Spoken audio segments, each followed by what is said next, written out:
안녕하세요. 뇌피셜TV입니다. 오늘은 자본주의에 대해서 뇌피셜해보도록 하겠습니다. 일단 자본주의의 정의입니다. 자본주의에 대한 명확한 정의는 아직 없다고 합니다. 제 생각에는 자본주의라는 이름에 담겨있듯이 자본의 권위를 인정하는 것이 자본주의입니다. 자본의 권위를 인정한다는 것이 무슨 뜻일까요?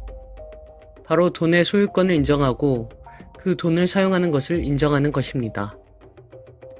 만약에 우리가 돈을 개인 소유로 하지 못하고 개인 혹은 회사 소유의 돈을 마음대로 사용하지 못한다면 자본주의라고 불릴 수 없을 것입니다. 그런 맥락에서 우리는 완전한 자본주의 사회에 살고 있지는 못합니다. 돈을 통해서 거래하는 것이 법으로 금지되어 있는 것이 많기 때문입니다. 예를 들어서 마약 같은 품목은 돈을 가지고도 사는 것이 금지되어 있으며 도박 같은 사업을 통해서도 돈을 버는 것이 금지되어 있습니다. 다시 말해서 정부에서는 돈보다도 더 중요한 가치가 있다고 생각하며 그것을 보호하려고 합니다.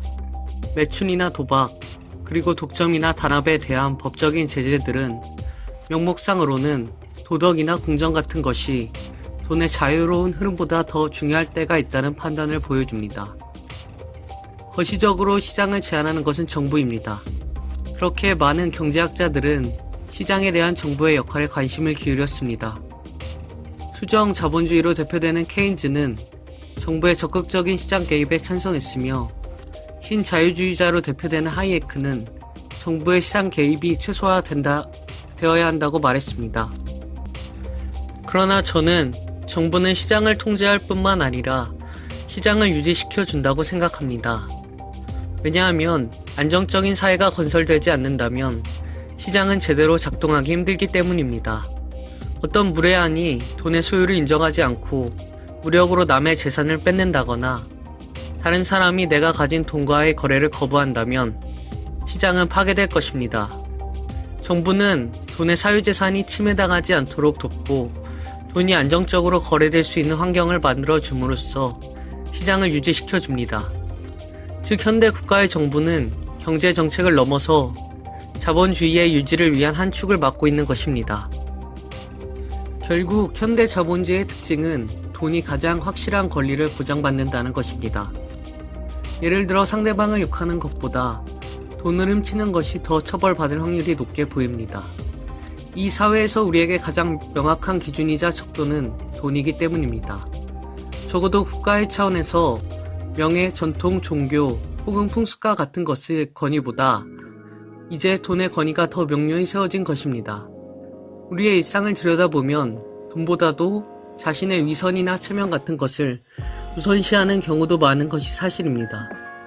그러나 어찌되었든 국가의 기준에서 더 확실하게 권리가 보장되는 것은 눈에 보이거나 계량화 가능한 돈이나 재화들입니다. 만약 국가가 확실히 보장하는 것이 조선시대 가치, 명분이나 유교적 가치였다면 우리는 자본주의 사회를 살고 있다고 말하기 힘들 것입니다. 다시 말해 자본주의 사회는 그 사회를 유지하는 국가가 자본의 권위를 가장 잘 보장해 준다는 점에서 성립합니다.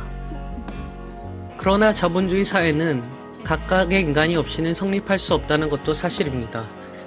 자본주의든 공산주의든 그것이 실현된 사회를 이루는 인간들이 없다면 존재할 수 없어 보입니다. 다시 말해서 국가의 통제와 정책이 있더라도 국민들이 그것을 따르지 않는다면 자본주의는 실현되지 못했을 것입니다. 다시 말해서 자이든 타이든 우리들 역시도 자본주의의 구성원입니다.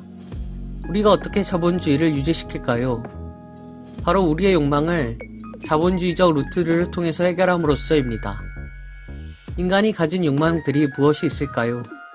너무나도 다양하지만 식욕, 성욕, 수면욕, 명예욕 등이 있을 것입니다. 우리는 돈을 통해서 먹을 것과 주거지를 사고 명품이나 비싼 차를 구매함으로써 명예욕을 충족시킵니다. 그런데 성욕 해소를 위한 성매매는 법적으로 금지되어 있습니다. 아까 말씀드렸듯이 정부가 이 부분에 대해서는 자본의 권위보다는 어떤 윤리를 더 인정하기 때문입니다. 어찌되었든 반대로 우리는 타인이 원하는 식품이나 주거지, 명품 혹은 차 등을 생산함으로써 타인의 욕망을 충족시키고 그 대가로 우리의 욕망을 충족시킬 돈을 받습니다. 돈을 매개로 한 생산과 소비라는 루트를 반복하면서 우리는 자본주의 시스템을 완성시킵니다. 결국 우리는 국가가 만들어 놓은 시스템 속에서 어떤 말들의 역할을 수행하고 있는 셈입니다. 마치 쥐의 무리에서 우두머리가 죽으면 그 다음 서열이 우두머리 역할을 하고 가장 밑서열의 쥐가 죽으면 바로 그 윗서열의 쥐가 그 역할을 대신하듯이 우리 역시도 시스템 속에서 누군가에 의해 교체되고 대체될 수 있는 존재일 뿐입니다. 아마 우리가 가족이라는 것을 가장 중시한다면 아직까지 가족 간의 관계가 시스템 속의 누군가로 대체되기 가장 힘든 부분으로 남아있기 때문일 것입니다. 아들이나 딸, 아버지, 어머니 같은 관계는 문명화된 시스템 이전에 고유한 생물학적인 관계를 증언하기 때문입니다. 어찌 되었든 자본주의는 모든 관계와 양상들을 돈으로 환원하기를 원합니다. 그래야만 자본주의의 방향성인 자본의 증식이 가능하기 때문입니다. 가족이 주는 친밀감과 소속감을 상품으로 팔 수 있다면 얼마나 많은 매출을 올릴 수 있겠습니까? 다만 생물학적인 한계가 아직 자본의 진입을 막고 있을 뿐입니다. 아마 아직까지 법적인 제재, 풍습, 기술적인 한계 등 여러 자본들로 자본의 진입이 막혀있는 많은 곳에 이제 자본이 점점 침투할 것입니다. 그렇지 못하다면 자본은 더 이상의 증식은 실패하고 증식을 보장으로 담보된 거품들이 꺼져 자본주의는 파국을 맞게 될지도 모릅니다. 왜냐하면 마치 미래의 도박으로 2배를 벌 것이라고 100만원을 180만원의 이자율에 빌린 사람과 같이 현대사회의 많은 돈들은 미래의 자본이 증대하리라는 예측으로 투자된 돈들이기 때문입니다. 만약에 자본이 증식하지 못한다면 투자된 돈들은 그저 거품이 되고 거품의 붕괴는 큰 파국을 불러올 것입니다. 그렇기에 자본은 자신이 아직 확장하지 못한 그 영역들에 침투하는 것이 필사적입니다. 그것이 실패할 경우 자본 자신의 가치가 폭락하기 때문입니다.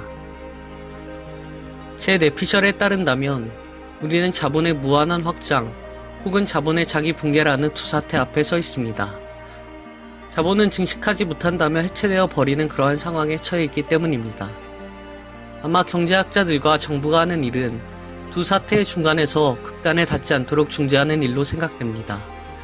인간이란 존재는 극단을 버티지 못하고 어떤 중간의 안정적인 상황에서 존속하는 것이 사실입니다. 마치 우주 속의 여러 환경들 중 지구라는 극히 제한된 환경 속에서만 삶이 가능한 것처럼 말입니다. 그렇게 결국 우리는 대단하고 놀라운 것들에 접근하지 못하고 애매한 중간에 사다 죽는지도 모르겠습니다. 자본주의 사회에 있어서도 놀라운 혁명이나 전환은 결코 불가능할까요?